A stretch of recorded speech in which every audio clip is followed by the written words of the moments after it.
And Leo, the stars are shining on you now because you have the Sun and Jupiter right on you. And Jupiter's with you for the rest of the year, till next summer. Good things are coming for Leo, but I will discuss all of that next week. So for now, actually no, I won't discuss that next week. I will discuss that on the 8th or the 9th of August.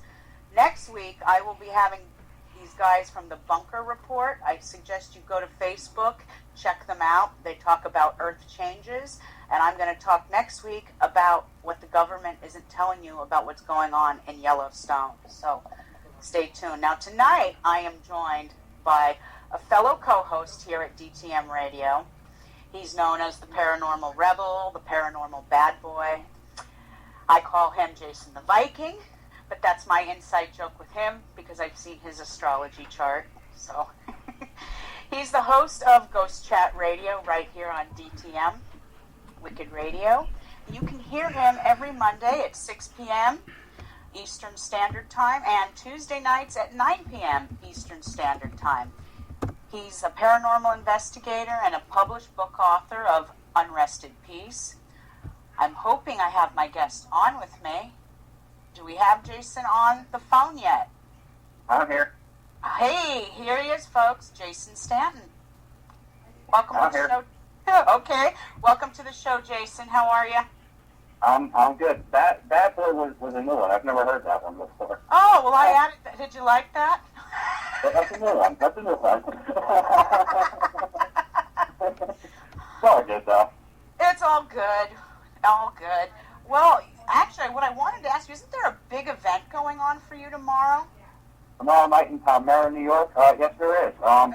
We've got, there's still some tickets if anyone wants to buy them. They're available on Eventbrite, so you can check that out. It's 3 locations that I have access to till 1 p.m., 1 a.m. or something like that, 1 or 2, I don't fucking know. It's a pretty long evening, and yeah, it's 3 great locations. One was a brothel, one was a museum that was turned into a house. There's been a lot of deaths in the house part of the museum. They have a museum that's up now. In there they're seeing lots of shadow figures and noises, and some of it may be pertaining to the artifacts that are in there. I have no idea, but hopefully we'll find out when we go there. Not to mention, I do believe we're also going to be broadcasting that live on DTM. I'm not 100%, but I'm pretty sure we are. Oh, that's tomorrow night, correct? Tomorrow night, yes. It starts at 7, so 7 or 8.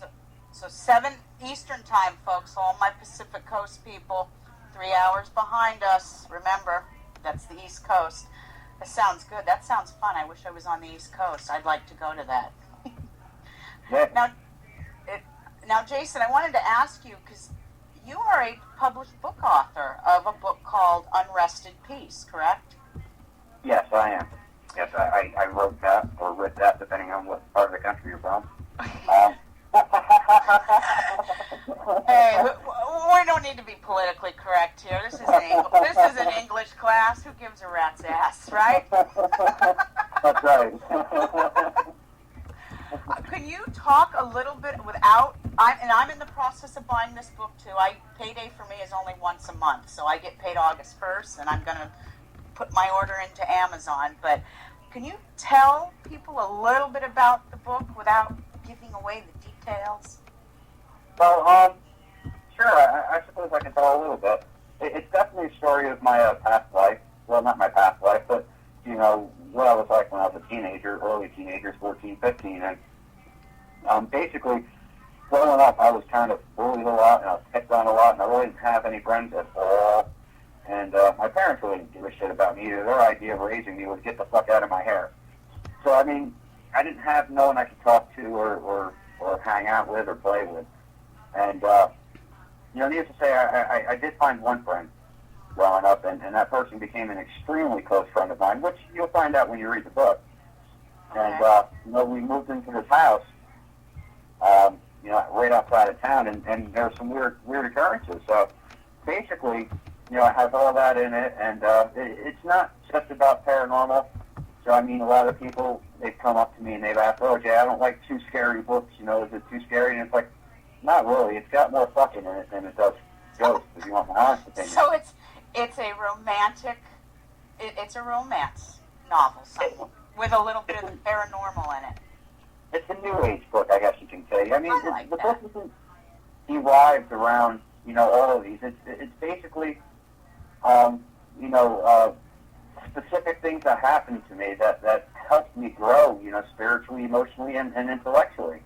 And, ways that I've utilized those bad experiences to continue to push myself forward. Well, that's true. I've always said that those experiences that we have in life, the bad ones, they have to happen to us to make us stronger and to get through something. It's like a life lesson we have to learn or something.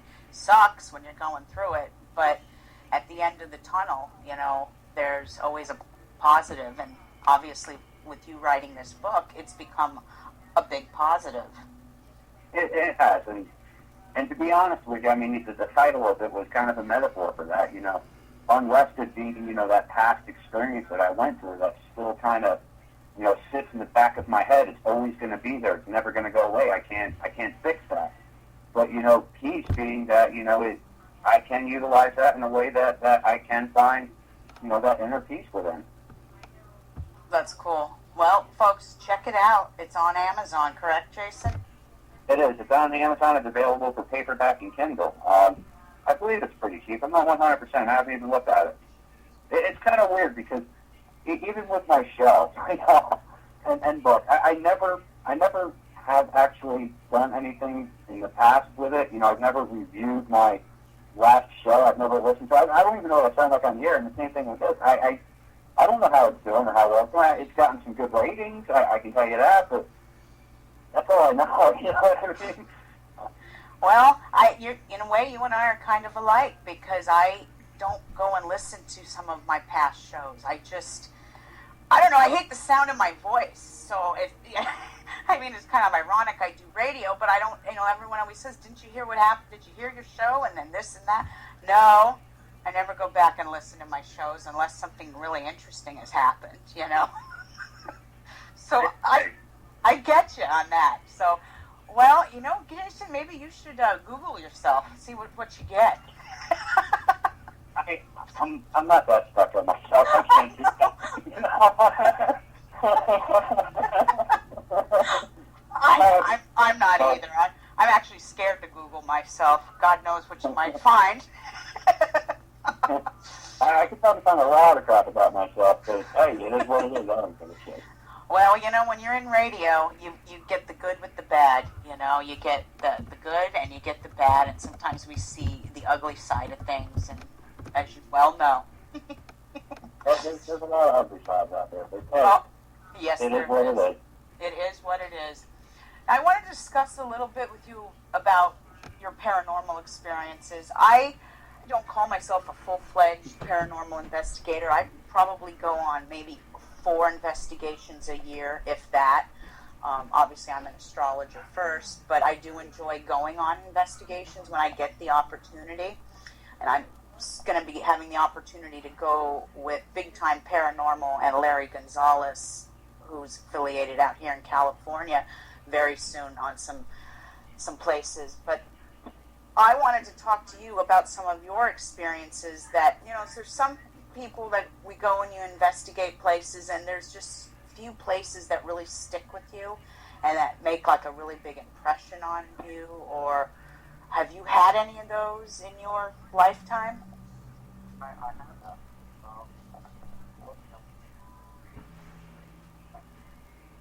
I think we're losing you, Jason.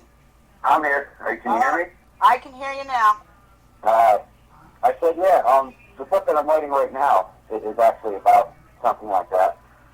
There's a place, I don't know, probably about an hour drive from me, hour and a half drive, south closer to New York City, that I go to, and it's an old asylum, and it's closed down, and, it's a pretty interesting location, and there's nothing bad in it, I guess you can say, and there's nothing really good in it either. It was an asylum for the mentally handicapped, I guess you can say. But back when it was built, it was built in the early 1900s. But during that time, I mean, if you were blind or you know, you have some kind of hearing impaired problem or, you know, slow mobile skills, whatever the case is, you were declared mentally challenged, you know. They didn't mind that, so a lot of parents would drop their kids off here just because, you know, they were blind and they're mixing them in with people who have serious mental issues.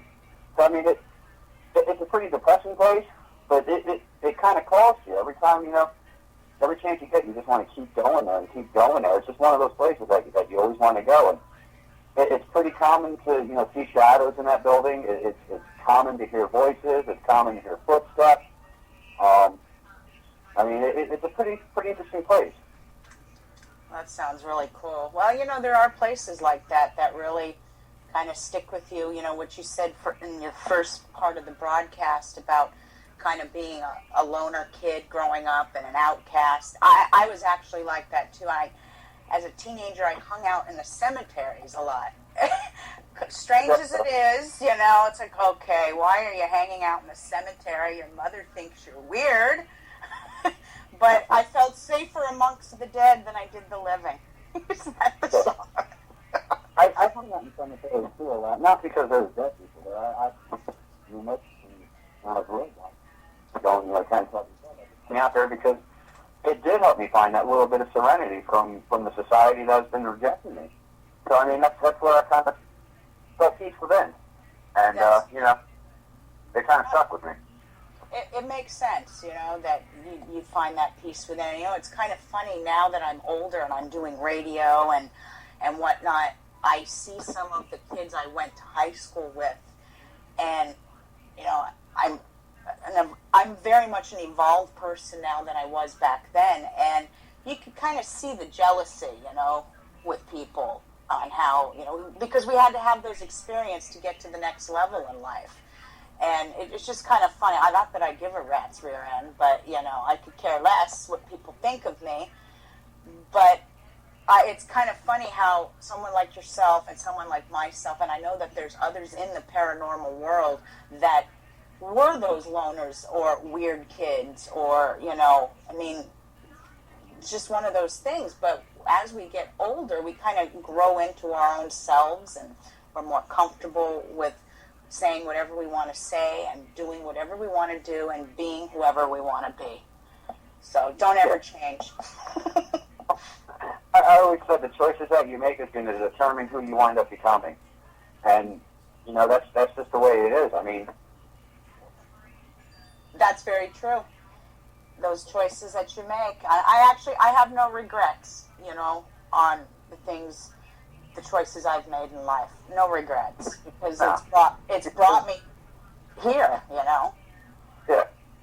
And you are who you are because of what you've done and how you feel at that particular time.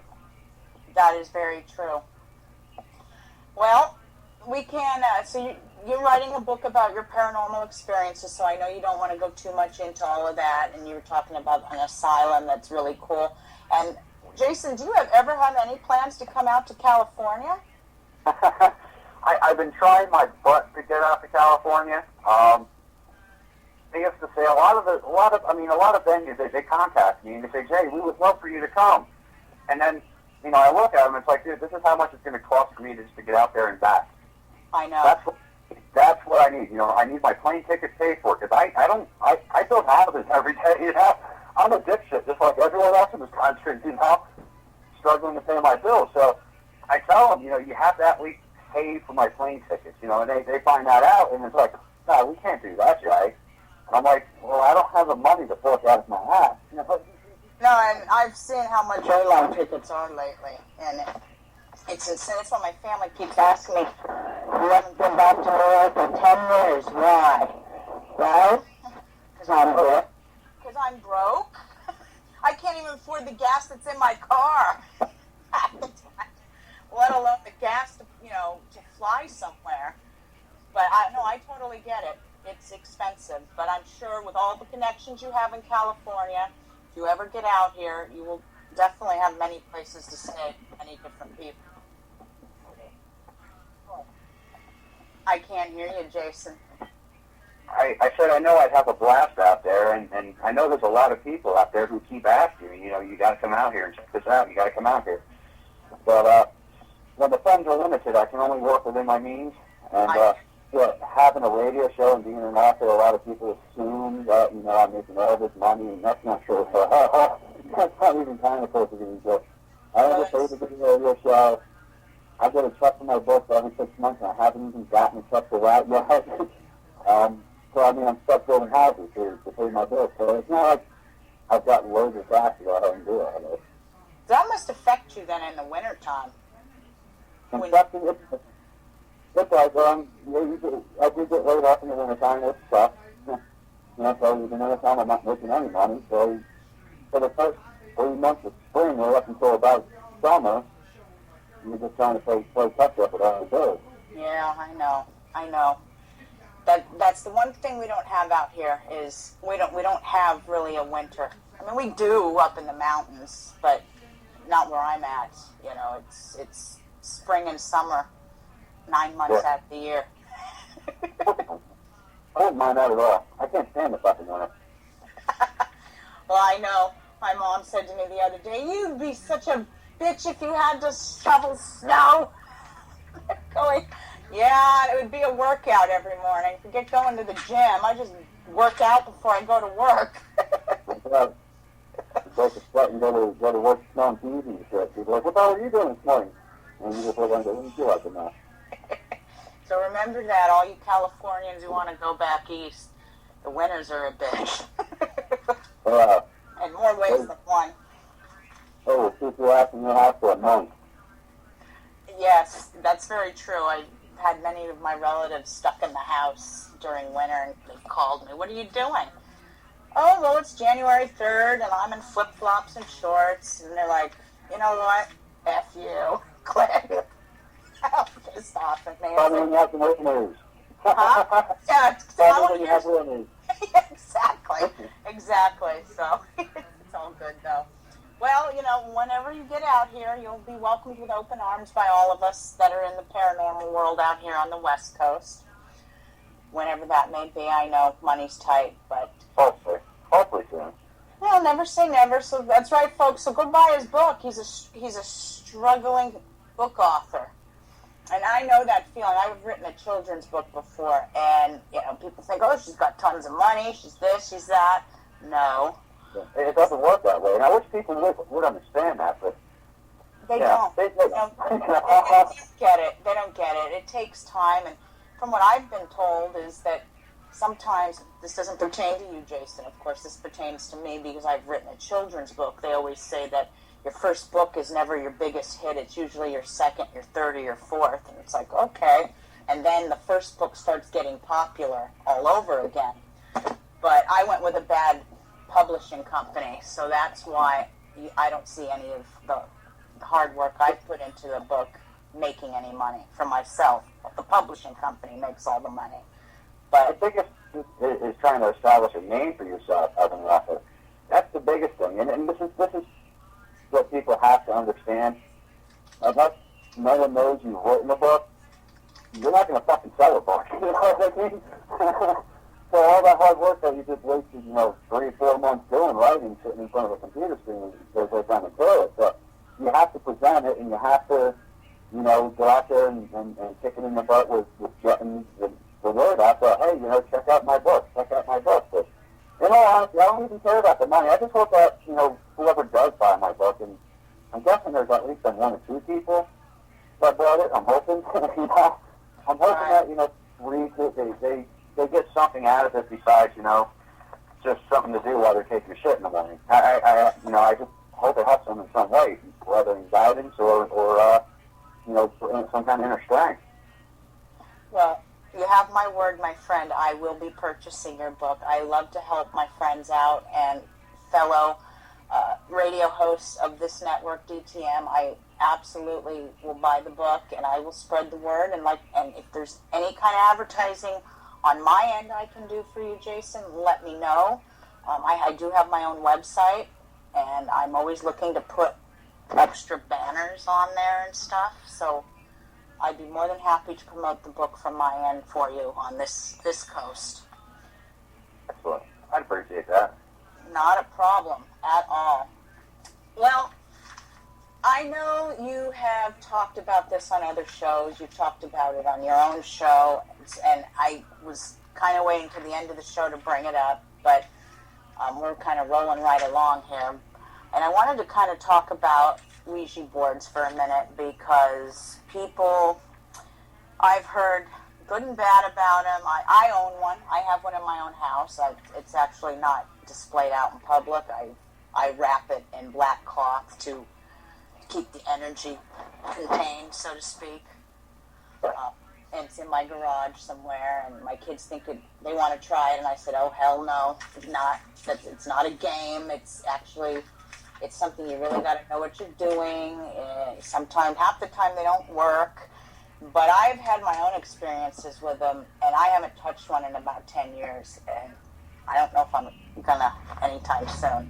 But what's your take on Ouija boards, out of curiosity? I've had an experience with a Ouija board.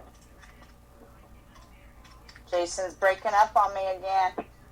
It might be when I go into the kitchen. I have no idea. Is that better? You're good now. I said having an experience with a Ouija board is going to be, completely the same as if you were to have an experience with a K2 meter or a millimeter. It really isn't much difference. Basically, it's not the board from what I found. I've been, running tests over and over and over, and I found that it's not the Ouija board, it's the operator. The operator's the one that's fucking up. The board is just an eminent object. Right. It's very true. I kind of consider the Ouija board kind of the same thing as what I do with tarot cards, and if the person that's doing the tarot cards has ill intent on someone or is just kind of a bad seed or a bad soul in general, then the readings aren't going to be of positive and accurate readings. So you're right. The operator is the one. Same thing as a board. If you're using a board, definitely take precautions. Think about what you're going to ask before you ask. Try to be extremely direct when using that particular thing, because all it is a prehistoric form of a paranormal tool. That's it. That's all it is. Basically, how the Ouija board even got its bad name, I'll be the first to tell you. It started off in the 1800s, mid-1800s. It was called the witch board.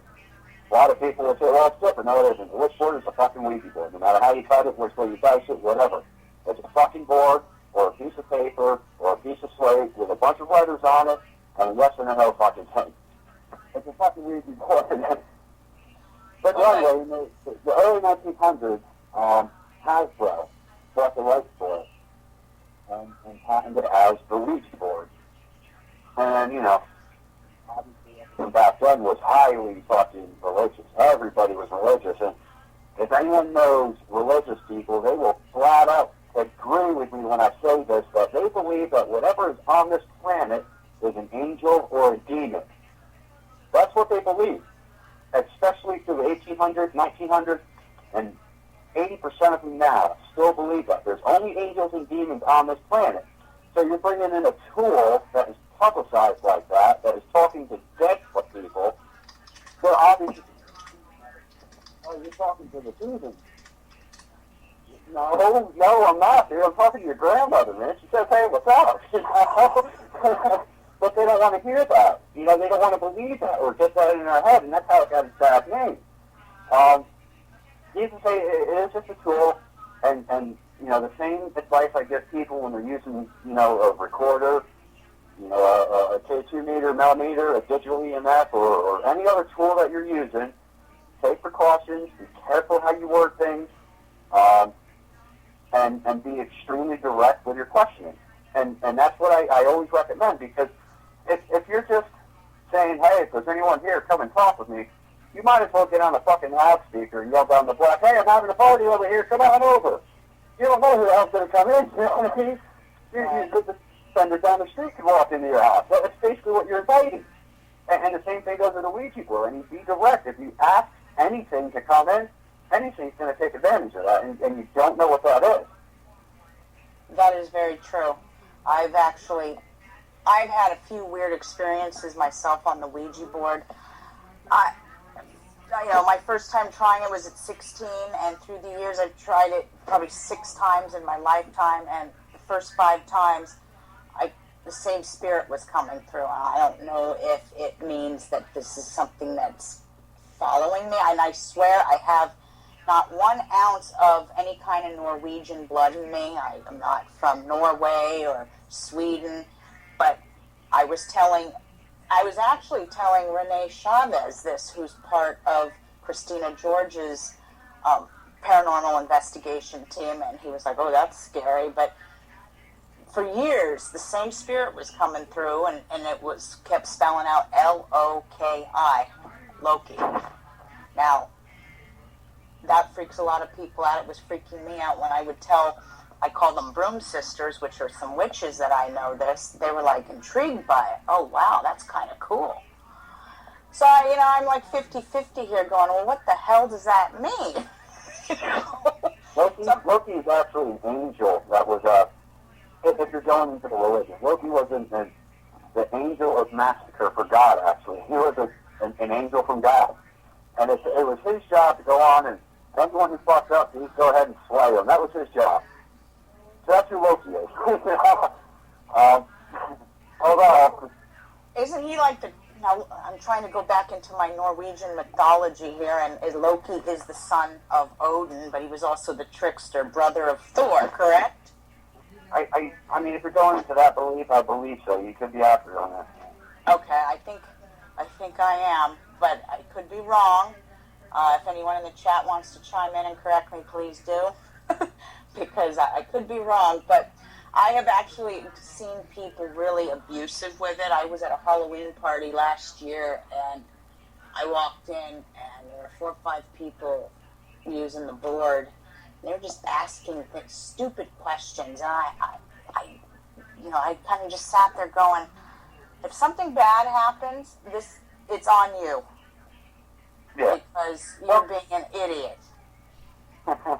You can also think about it like this. First off, hearing the name Loki just really doesn't mean nothing to me. Humans lie. Humans are known for lying. We're lying assholes.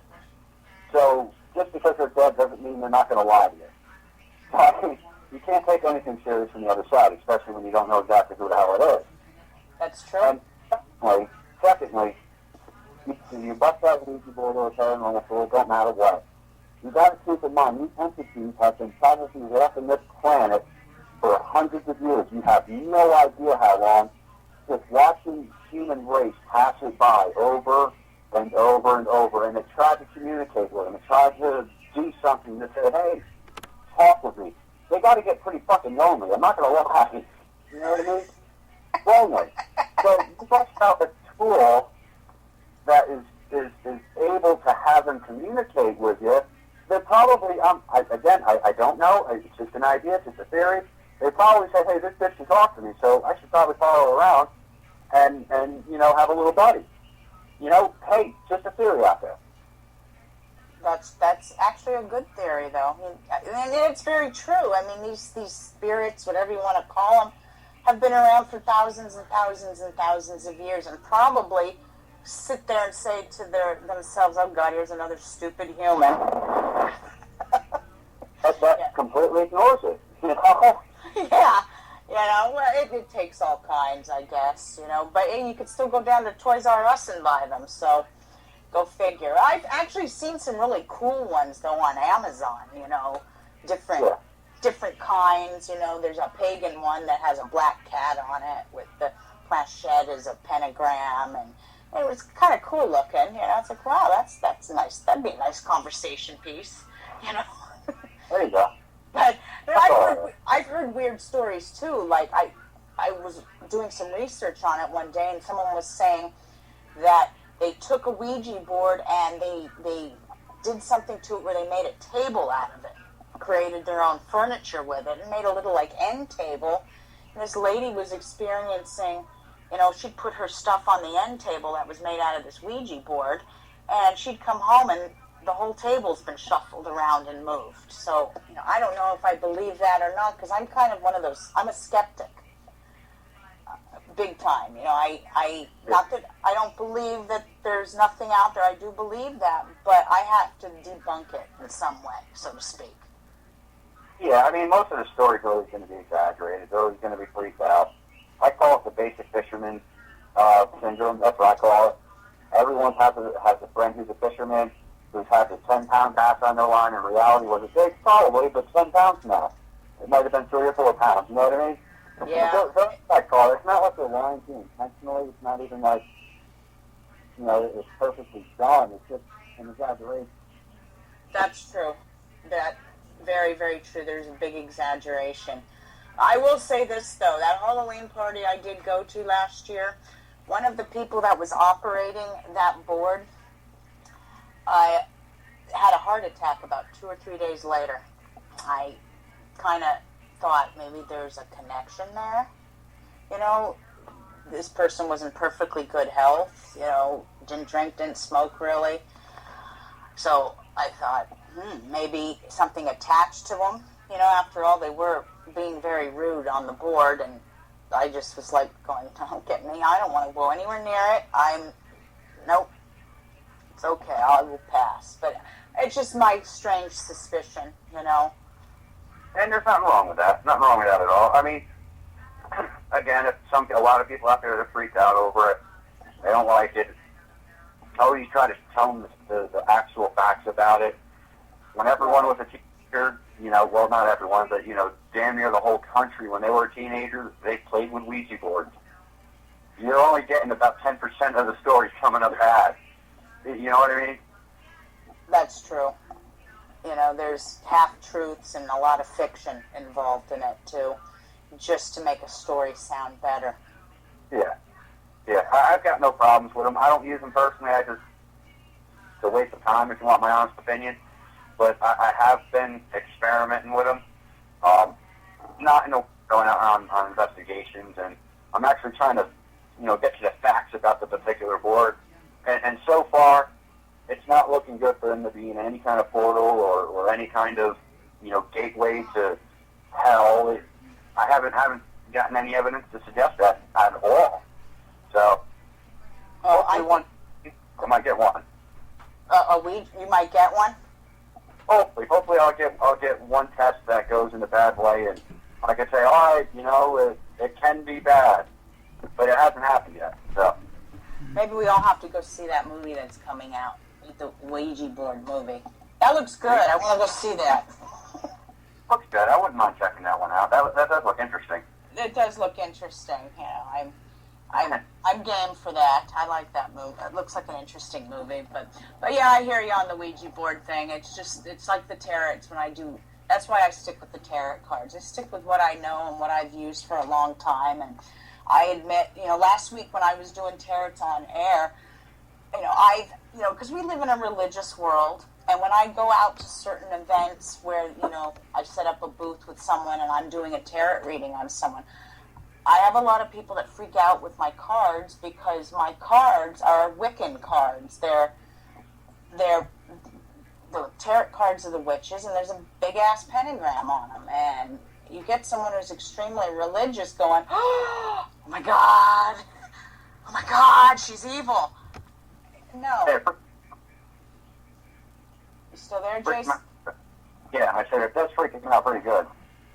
It does, and I kind of giggle at first at it because, you know, it's just showing their ignorance. Because when you really think about it, each corner of the pentagram represents an element: earth, air, water, fire, and the top one being spirit. That could be any spirit. That could be your God, someone's God, this God, that God. It's just spirit.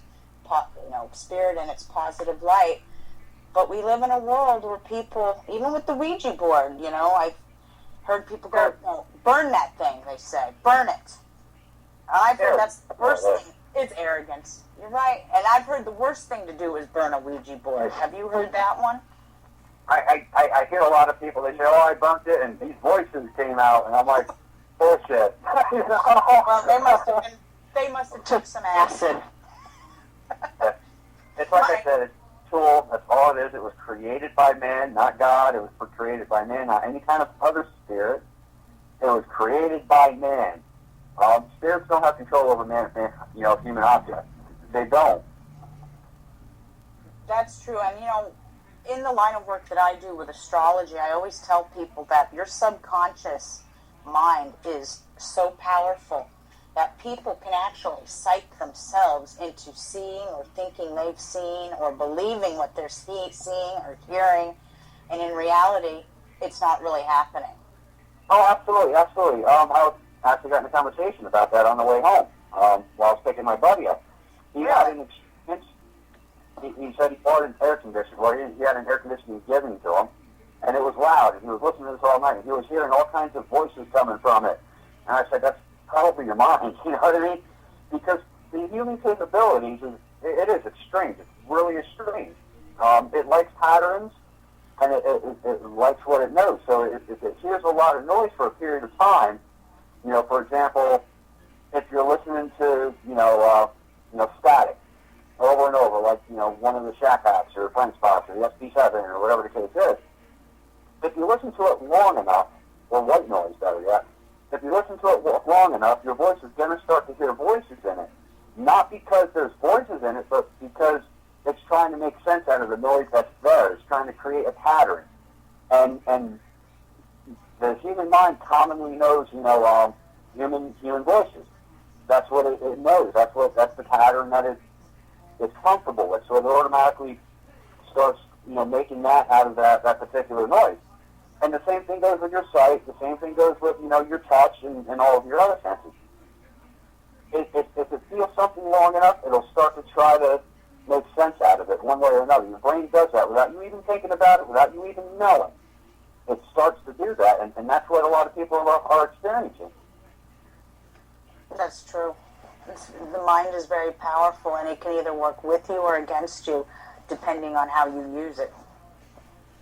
Absolutely. So, you definitely got to be careful when you're out there investigating and pay attention to those little things. And it's even kind of funny because a lot of people, they will put on, a white noise machine or whatever, and they'll start to hear voices while they're there. But then they listen to the recorders and they can't hear it. It's like, well, my recorder didn't pick it up because it wasn't there, you fucking idiot. It wasn't there. Yeah, that's very, very true. I have to admit, a couple of years ago, I went on the USS Hornet. This is they call it the ghost ship. It's in Alameda Bay here in San Francisco. And this is the World War II ship that's had a lot of tragedy. And there was a paranormal investigation going on one side of the ship.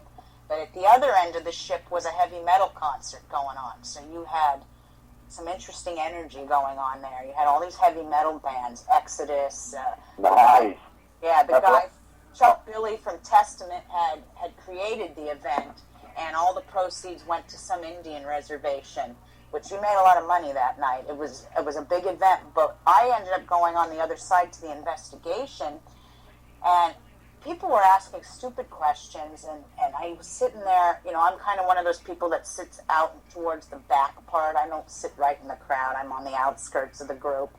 And I'm in my head going, oh, this is just such bullshit. And about 30 seconds after I said that, because people were trying to, they had the EVPs there, and people were trying to make contact, something tugged on my leather jacket. And I looked around, and nobody was behind me, and I'm going, oh, crap, they're reading my mind now? Because I said it was bullshit. At that point in time, I kind of just sat there and said, okay, I believe you're here. You're just not answering the drunk idiots who are asking you questions, but you're able to tap into my mind and hear me say, I think this is bullshit. So it is interesting, but if you ever get the opportunity when you come out here, that is an incredible ship to investigate. Oh, I'd love to check it out, definitely. It's awesome. In fact, I want to go back, and I plan on they have their own paranormal team aboard that ship. And you could do sleepovers, and some guy had done a sleepover there, and he got stuck in one of the bunks that the guy that had lived on the ship haunts on a regular basis along with other spirits. But because this guy was a Navy man, the spirit wasn't having any of it. But once he said permission to come aboard, do I have permission to come aboard, the spirit didn't mess with him anymore. It was almost like he had to have permission from the spirits to come aboard because he was wearing his hat. You know how the old veterans have their hat, the USS this or the USS that, certain ships.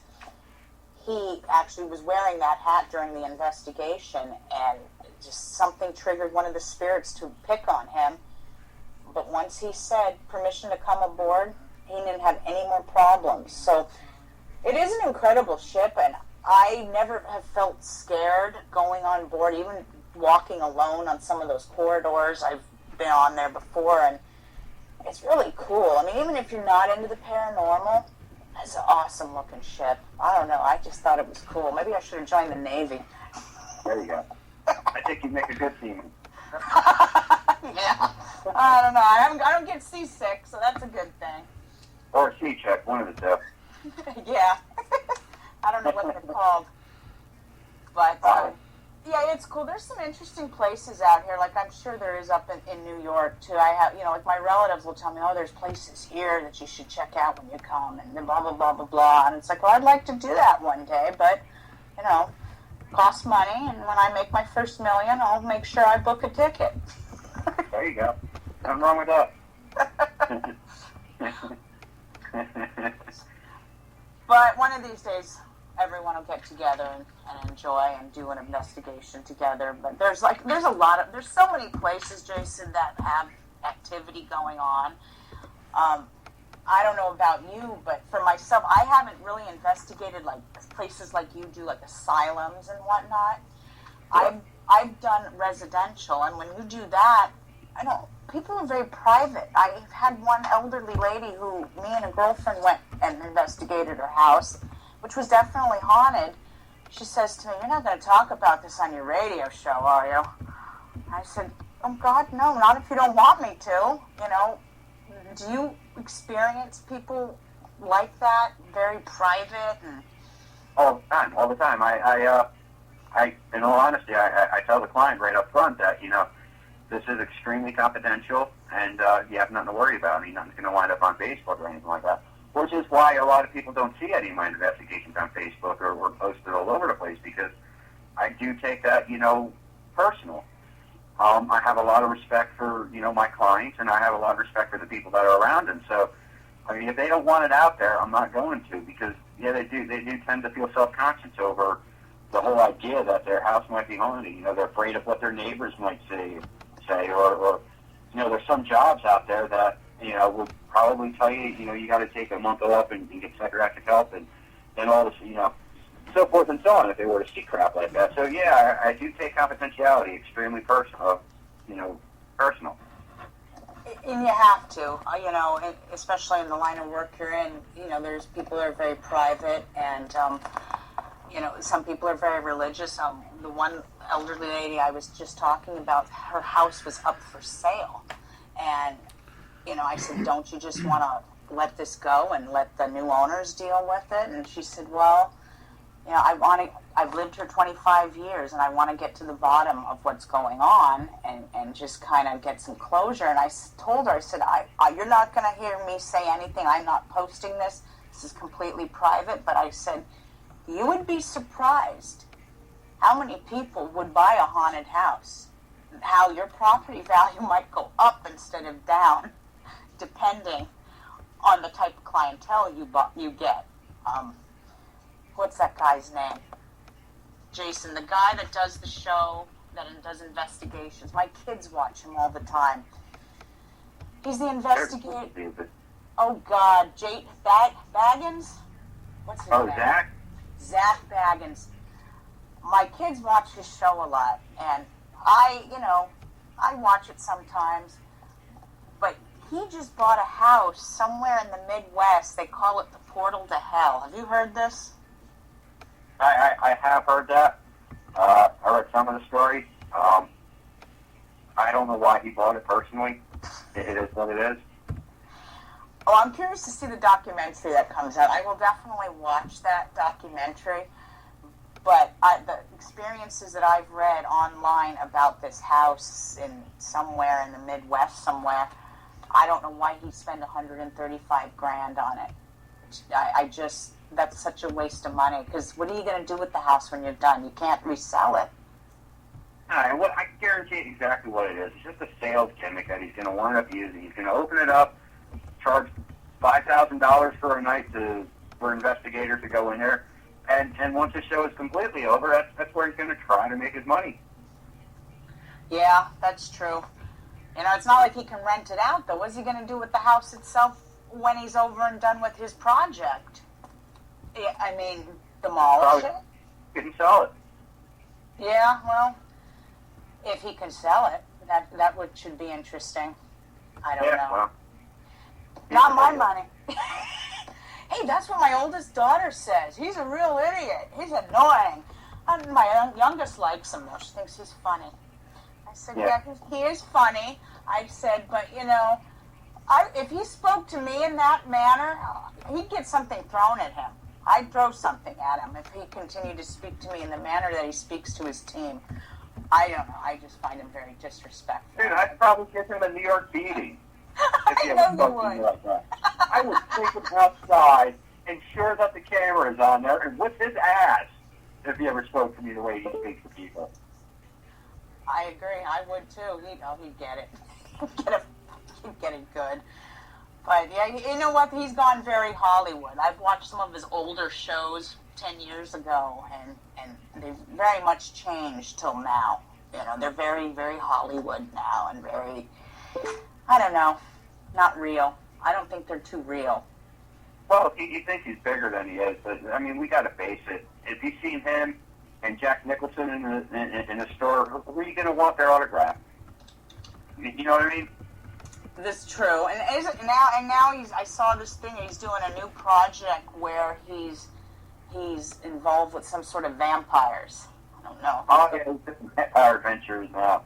He tried to do urban exploring too, but that failed. But his whole thing right now is eventually you're going to see him in jail. I know you are.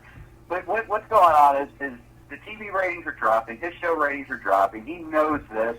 He's about ready to have almost out the door right now when it comes to that. And he's trying to salvage any little possible thing that he can. And branching off into something like vampire adventures and, you know, underground exploring adventures and whatever the fuck else he wants to try to do. It's just his attempt to say, watch this show now, please watch it, because I got nothing I can do. I'm not qualified for anything else. That's all he's doing. That's true. It's he's, you know, it's funny, because I do the stars, I looked through his stars one day, and I told the kids, I said, you know what?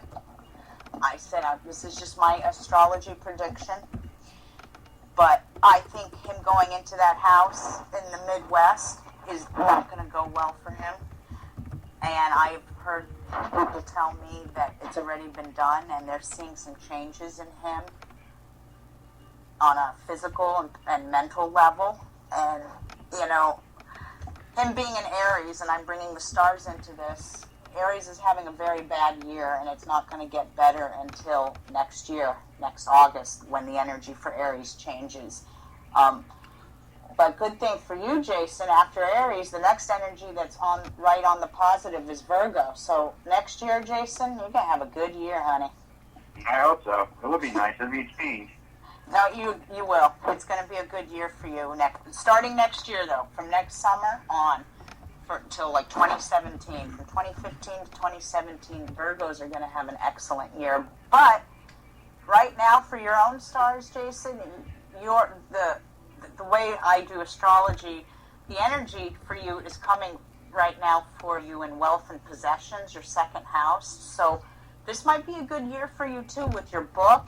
You're going to see some good things happening financially for you. I do see that. I looked into your stars before I came online, and I hope you don't mind. I've done your chart before in the past, and I always do that with my hosts that I have on. You know, I always look into their stars so I can see what's going on. But good things are coming for you, my friend. It would be nice. It would be a definitely change. I can tell you that. Well, good things come to those who wait. And after looking at your stars, you have a lot of Capricorn in your chart, even though you're Virgo. One thing I've learned about being Capricorn myself is that our success takes a little longer than most. And what I mean by that, it's taken me 44 years to get to where I'm at now, and it wasn't easy to get to where I was at, and many times I threw in the towel and said, screw it. But that's not what I did. I just kept, like a goat, climbing that mountain, climbing, and I feel like I'm finally at a point in my life where I am seeing positive changes for the better, and I see that for you too. So it's good, my friend. Yeah. Yeah, that would be cool. It will, and you'll have to keep me posted. We're friends on Facebook, and we have mutual friends all over the internet and paranormal world, so you will have to keep me posted on things and tell me how everything's going. I'll definitely do that. An hour went by pretty damn quick, huh? It always goes by quick. I always try to make it go by quick. Well, yeah, it's fun. It goes by quick if you know what to say and you know what to talk about, and have a great guest like yourself. And I want you to maybe come and see me again one of these days on my show. Don't be a stranger. Oh, dude, I'd be a guest on your show anytime. It's been a pleasure to be on the show. It's a good show. Thank you, Jason. And I want to throw a shout out one more time. Where can we find this book, Unrested Peace? It's on Amazon. It's available for Kindle and paperback. It's gotten some pretty cool reviews, so, go check out the reviews and decide from there. All right, and I will be buying it too as well, so, I will give it a good review. I'm sure it's a great book, and I love reading stuff like that. Now that you told me there's a lot of sex in it, you've really sparked my interest, so now I gotta go buy it. I feel a little moist, does it? Well, there's a little bit of pervert in all of us, okay? I think there's a lot of pervert in all of us. I'm sorry, there is. I don't care how politically correct you want to be. You love fucking just as much as the next. And it's funny, when I think a show is going south, I just throw in some sex, and sure enough, the ratings start spiking because everybody wants to talk about sex. Absolutely. It's something that everybody's doing, and it's something that can be funny at any given time. Absolutely. And it's a perfectly normal, natural human experience. The Christians make sex to be something, it's naughty, it's taboo. Well, you know what? It was put on here for a reason. It feels good and it's fun. So therefore, it's not naughty and taboo. It's a perfectly normal human experience. Yes, absolutely. It just inspired me. I'm going to do a sex show one of these nights. Hey, do it up. I'll come on. We'll get all the juicy details out of you. Yeah, well, you need to put a few drinks in me before I spill the beans. You think so? You Yeah. won't say nothing at all? No, I'd say plenty. I just, the more alcohol you put in me, the more outspoken I become. To where people go, who the hell are you? Where did you come from? It's all good. Alcohol drops my filter. It drops your what? It drops the filter. It does. It kind of takes that liquid courage, as they call it. Liquid courage. But it's all good. So, folks, my new listeners, or my listeners that have followed me over from the other station, check out Jason's show. Mondays at 6, right? 6 to 8, yeah. 6 to 8, and on Tuesdays, 9 to 11. That's correct. Ghost Chat Radio, folks. It's a great show. Check him out. He's a great host, and you will definitely be impressed. Jason, it's been great having you on the show this evening, and don't be a stranger. We'll see you. Oh, definitely. I'm always around. All right. Thanks so much for joining me tonight, Jason. Have a good evening. You too. It's been my pleasure. All right. Thank you. No problem. All right, folks, we're coming up on the end of the show, and it's been great. Next week, I am trying to get the bunker report in. These guys are going to explain to you the imminent danger that's getting ready to happen in Yellowstone. May not affect you guys on the East Coast, but we're screwed here on the West Coast if that thing blows, and it's going to blow soon. So stay tuned for that next week, August 1st. Have a wonderful weekend. Peace out.